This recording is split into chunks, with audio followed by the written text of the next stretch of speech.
Hi guys! Hi guys! Hi guys! Hi guys! Magandang umaga, tanghali, at gabi sa inyong lahat. So, medyo matagal na nung last kong upload. Siguro mag 3 weeks na akong hindi nag-upload. And first and foremost, I want to apologize. Kasi sinabi ko sa nakaraan kong video, yung next video ko, amazing ASMR therapy session, pero wala akong time. Like, lagi kong sinasabi sa mga videos ko na busy ako. Pero, like, mas lalo akong busy ngayon. Like, bihira na lang ako magkaroon ng time para sa sarili ko. And, naisip ko rin na, kasi tinay ko before i-film yung therapy session roleplay. Tapos, hindi siya roleplay, pero sasagutin ko yung mga tanong niyo. And sa isang question, tumagal na ng 10 minutes. So, ang naisip ko, for my 1K special, i-upload ko na lang yun. Tapos, mag-upload ako ng mga 30 to 40 minute video. Bali, yun na lang yung pasapag ko, guys. Wala kasi ako maisip. At saka, ayan, very time consuming rin. So, I'm so sorry. Pero rest assured na gagawin ko yun. Gagawin ko talaga yan, promise. Hindi lang ngayon. Ayun, gusto ko na rin kasi mag-upload. Actually, kakaligo ko nga lang may towel pa sa buhok ko. And atat akong mag-video kasi pag hindi ko tinuloy yung plano ko mag-video ngayong gabi, baka hindi ko na alam kailan ako mag-upload. So, ayun. Saka tinry ko kasi i-dry yung hair ko. Kasi sobrang kapal ng buhok ko, kaya ang tagal ma-dry. And yun nga, gusto ko na mag-upload. So, yeah. Ayun, like super pagod. Kasi from Monday to Saturday, I have something going on for myself. I have a schedule, I have a routine, and Sundays lang yung day off ko. Sundays lang yung parang rest day ko. Pero, pag Sunday kasi, nagsisimba ako with my family, kumakain kami sa labas, or nakikipagkita sa mga friends. Kaya, ayun, pasensya guys. I know naman I don't owe you guys an explanation, pero I don't know, I feel like I do, and I hope you guys can be understanding and patient. Minsan kasi may mga na ako nababasa na mag-upload na ako, and trust me, gusto ko talaga mag-upload. Naghahanap lang ako ng time. Pero kung okay sa inyo yung mga siguro 1 minute video or less than 10 minutes, pwede ko yun i-upload. Yung concern ko lang kasi is if nag-upload ako ng short video, like mga 5 minutes or less, baka hindi nyo trip. So, pero kung hindi naman yun big deal sa inyo, basta mag-upload lang ako, then try kong gawin yun every week. Every week. Pero yung mga longer videos, hindi pa ako sure kung kailan ko yun magagawa. Ayun. But I hope. Okay lang kayo. Lumipas na yung Holy Week. And ngayon may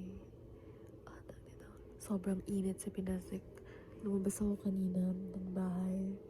Kasi, diba Thursday, so walang pasok, walang trabaho ngayon. Yung ibang mga tao. Tapos, grabe. Parang ako nasa impyerno. Sobrang init. Tapos, hindi pa ako nag-sunscreen. I mean, meron akong lotion. Pero, iba rin kasi kung mag-a-apply ka ng sunscreen. And, nakalimutan kong mag-apply ng sunscreen. So, medyo toasted na ako, pero okay lang naman. Huwag niyong kalimutan mag-hydrate sa sobrang init na panahon na ito. tuwing summer kasi lagi ako nakakabasa ng news or nakakapanood ng news na may namamatay sa heat stroke, and I hope you guys can take care of yourselves. Don't forget to hydrate. Magdala kayo ng jug or ng water bottle na pwede nyong i-refill para sure na may tubig kayo. Yes. And kung meron kayong sunscreen sa bahay, i-apply nyo rin bago kayo umalis ng bahay, or you'll be staying outdoors.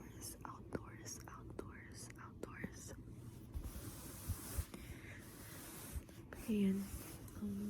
Napansin ko rin na tumagdag ulit yung subscribers natin. Kasi yung last tingin ko dito, mga 905, mga ganon. Tapos ngayon 925 na, or 923. And hindi ako nag-upload. So, thank you guys. Salamat. Maraming salamat. Yan. At saka, out of curiosity din, kung may mga mahilig dito sa visual triggers, pwede paki-comment kung anong visual trigger yung gusto nyo. Kasi ako, sobrang hilig ko sa visual trigger. Yung mga, can I touch your face? Can I? Pwede bang hawakan lang yung mukha? Yun yung mga videos na super hilig ko. Pero parang hindi pa ako nakakita or nakakapanood ng video, ASMR video in Tagalog na yun, like, pure visual trigger lang na sinasabihan ka ng pwede mahawakan yung mukha mo. I mean, if you say that in real life, then medyo creepy siya. Pero yan. Kung meron kayong kilalang ASMR artist, Filipino ASMR artist na gumagawa ng mga soft-spoken video, tulad ng, for example, si favorite ko talaga, like, nasabi ko na sa mga dati kong videos, favorite kong ASMR artist before, si Ate Janeline Sandaga. Hindi na siya nag-upload ng ASMR ngayon, pero nung siguro mga 4 years ago or more, like ko pinapanood yung videos niya. Actually, siya yung isa sa mga reasons ba't ako nag-start ng ASMR channel.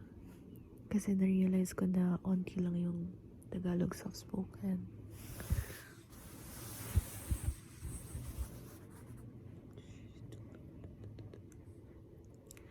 Go to sleep. Go.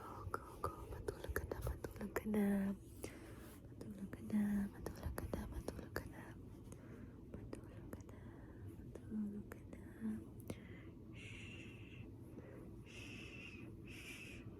Ano pa bang mga ganap sa buhay na yun?